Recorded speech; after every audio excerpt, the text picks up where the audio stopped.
Episode की शुरुआत में हम देखते हैं कि जियाओबा अपने स्कॉवेंगर फॉर्म में कन्वर्ट होकर आबू और किंगपिंग पर हमला करती है, जिससे एक धमाका सा होता है और जिसकी वजह से किंगपिंग और आबू की बॉडी और सोल एक दूसरे से एक्सचेंज हो जाते हैं और वो दोनों दो अलग अलग जगहों पर जा गिरते हैं।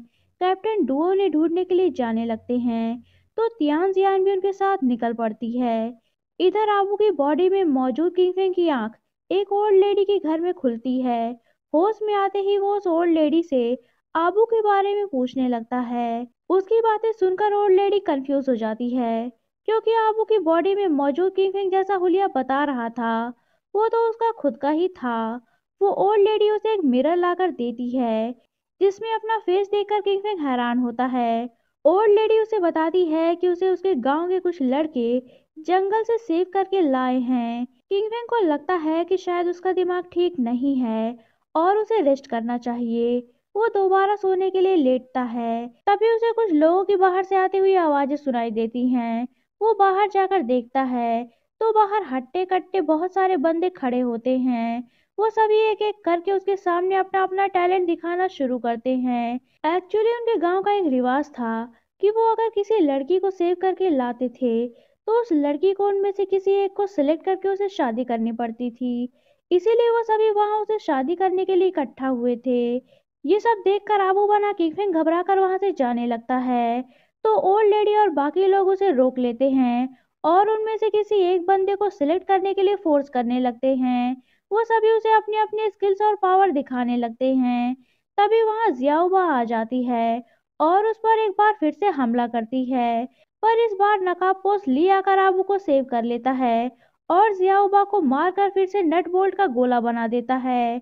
उसकी ये फाइट देखकर गांव के लड़के डर जाते हैं। ली किंगफिंग को आबू समझकर अपने साथ अपने सीक्रेट प्लेस पर ले जाता है। वहां पहुंचकर आबू वाला किंगफिंग वहां पर बहुत सारे बबल्स देखता है। वो ली से पूछता है कि उसने एक स्कॉव एंगर को कैसे हरा लिया और वो कौन है। इस पर ली उसे सच बताता है और कहता है कि वो फ्यूचर का किंगपिंग है। वो अपनी टाइमलाइन में आबू को सेव नहीं कर पाया था, इसीलिए वो अलग अलग टाइमलाइन में जाकर अपनी आबू को पाने की कोशिश कर रहा था। पर हैरानी की बात ये थी कि हर टाइमलाइन में अलग अलग तरीके से आबू की मौत हो जाती थी। वहां आसपास जितने बबल्स थे वो उतनी टाइमलाइन में ट्राई कर चुका था। फाइनली उसने ये अंदाजा लगाया कि अगर किंगपिंग को ही आबू से दूर कर दिया जाए तो शायद आबू की जान बच पाएगी। इसीलिए वो इस टाइमलाइन में उसके पीछे आकर किंगपिंग को मारना चाहता था। उसकी बातें सुनकर आबूबाना किंगपिंग सोच में पड़ जाता है। तभी वहां टाइम एंड स्पेस एडमिनिस्ट्रेशन का मजिस्ट्रेट आ जाता है और उसकी गर्दन पर स्वाड रखते हुए उसे एक बार फिर से अरेस्ट करने लगता है। इस पर ली उसे आबू को छोड़ देने के लिए कहता है। वो कहता है कि अगर आबू का बाल भी बाका हुआ तो हमारे बीच हुई डील खत्म हो जाएगी और मैं तुम्हें कभी भी आई ऑफ यूनिवर्स स्टोन हासिल नहीं करने दूंगा। यहाँ व्यूअर्स को पता चलता है कि ली और मजिस्ट्रेट एक दूसरे से मिले हुए हैं। मजिस्ट्रेट ली को गैर कानूनी तरीके से हर टाइम लाइन में आने जाने देता है, जिसके बदले ली ने उसे आई ऑफ यूनिवर्स देने का वादा कर रखा है। इधर आबू को जब होश आता है तो वो किंगपिंग की बॉडी में होती है। इस पर उसे लगता है कि शायद दुओ जिंगजिंग ने उसके साथ फिर से कोई मजाक किया है। इस पर वो उसे खूब पीटती है और उससे किंगपिंग के बारे में पूछती है। दुओ जिंगजिंग उसकी बातें सुनकर हैरान होती है कि किंगपिंग आखिर अपने ही बारे में क्यों पूछ रहा है। इस पर किंगपिंग बनी आबू थक हार कर दुओ जिंगजिंग को बहला फुसलाकर उसे अपने साथ लेकर आबू बने किंगपिंग को ढूंढने निकल पड़ती है। पूरा दिन ढूंढने के बाद भी जब उसे किंगपिंग नहीं मिलता तो वो दोनों एक जगह बोन फायर जलाकर रुकते हैं। यहाँ दुओ जिंगजिंग को लगता है कि शायद आबू उसका थ्रोन हथियाने उसके प्लेनेट पहुंच गई है। इस पर आबू बनी किंगपिंग उसे समझाती है कि वो कभी भी उसका थ्रोन आबू को नहीं लेने देगा। उन दोनों में यही बातें हो ही रही होती हैं। तभी वहां आसमान से एक चमकीला गोला गिरता है, जिसमें दो जिंगजिंग के प्लेनेट के प्राइम मिनिस्टर अपने दो असिस्टेंट के साथ होते हैं। वो तीनों आते ही दो जिंगजिंग को एक एक थप्पड़ जड़ देते हैं, क्योंकि वो उनके प्लेनेट का खुद को इंट्रोड्यूस करने का तरीका था। वो तीनों दुओ जिंगजिंग को बताते हैं कि उसके फादर की डेथ हो चुकी है और बहुत जल्द उसका प्लेनेट ब्लास्ट होकर खत्म हो जाएगा, क्योंकि उसके प्लेनेट पर सारी एनर्जी खत्म हो चुकी है। ये सुनकर दुओ जिंगजिंग को सदमा लगता है और वो मिनिस्टर्स को पीटने लगती है और फिर खुद ही बेहोश हो जाती है। इधर मजिस्ट्रेट आबू को छोड़ देता है तो ली उसके पास आकर उसे सारी बातें एक्सप्लेन करने की कोशिश करता है। आबू बना किंगपिंग उसे बुरा भला कहने लगता है तो ली उसे फोर्सफुली किस करता है जिससे वो बेहोश हो जाती है। इधर किंगपिंग बनी आबू दुओ जिंगजिंग को लेकर किसी तरह होटल में पहुंचती है। उसके साथ सर पर गमला रखो स्ट्रेटेजी के साथ प्राइम मिनिस्टर और उसके असिस्टेंट भी साथ जाते हैं। वहां वो एक रूम में रुकते हैं जहां किंगपिंग बनी आबू प्राइम मिनिस्टर से पूछती है कि उनके प्लेनेट की एनर्जी कैसे खत्म हो गई। इस पर प्राइम मिनिस्टर बताता है कि उनके प्लेनेट पर जो कोई भी एम्परर बनता है वो अपनी एनर्जी को प्लेनेट की एनर्जी से कनेक्ट करता है और उसी की एनर्जी से पूरा प्लेनेट चलता है। क्योंकि उनके प्लेनेट के एम्परर की डेथ हो चुकी है और अभी तक उन्हें एल्डर प्रिंसेस नहीं मिली है, इसीलिए उनका प्लेनेट एनर्जी ना मिलने की वजह से ब्लास्ट होने वाला है। किंगपिंग बनी आबू उनसे उनके प्लेनेट के सिविलियंस के बारे में पूछती है तो प्राइम मिनिस्टर उसे एक शीशे की बोतल दिखाता है और बताता है कि उसने पूरे प्लेनेट के लोगों को छोटा करके उस बोतल में भर लिया है क्योंकि उस बोतल में एम्परर की बची खुची एनर्जी थी।